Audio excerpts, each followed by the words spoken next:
माँ सुबह से आंगन में सुबक रही थी, अर्थात सुबक सुबक कर रो रही थी। उसके सुबकने की आवाज सभी के कानों में जा रही थी, पर किसी को झकझोर नहीं रही थी। जिस आंगन में माँ की साड़ी धूप में सूखा करती थी और हम चारों भाई बहन उस साड़ी की ओट में छुपा करते थे और एक दूसरे को ढप्पा ढप्पा कहकर खूब हंसते खिलखिलाते थे।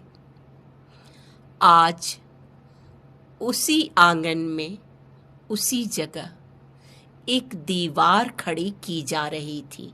जिस कांसे की थाली और गिलास में हम भाई बहन खाने को लड़ते थे, माँ गुस्से में दो दो को एक थाली में बैठा दिया करती थी और हम बड़े चाव से एक दूसरे का जूठा और बचा खुचा भी अमृत समझकर खा लेते थे। खाने में होड़ लग जाती थी। जो सबसे पहले खाता था वह विजयी होता था। आज उन्हीं कांसे की थाली और बर्तनों को बांटने की एक तरह से होड़ लगी थी।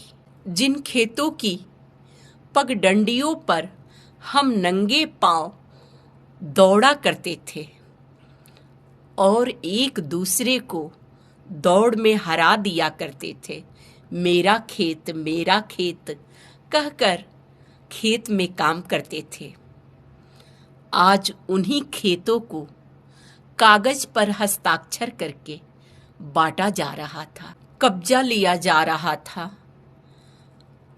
पिताजी ने तो पहले ही रेखा खींच दी थी कि जो कुछ भी बांटना है बांट लो।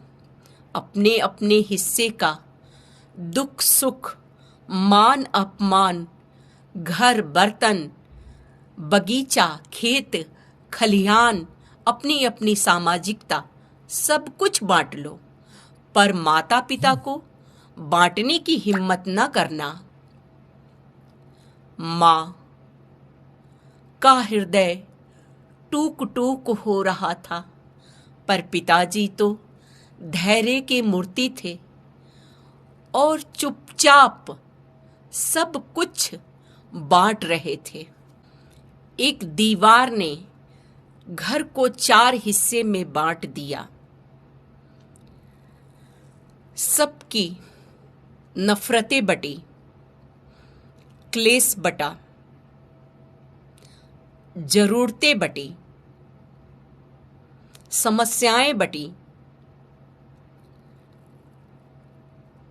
मान अपमान बटा, सब कुछ बटा।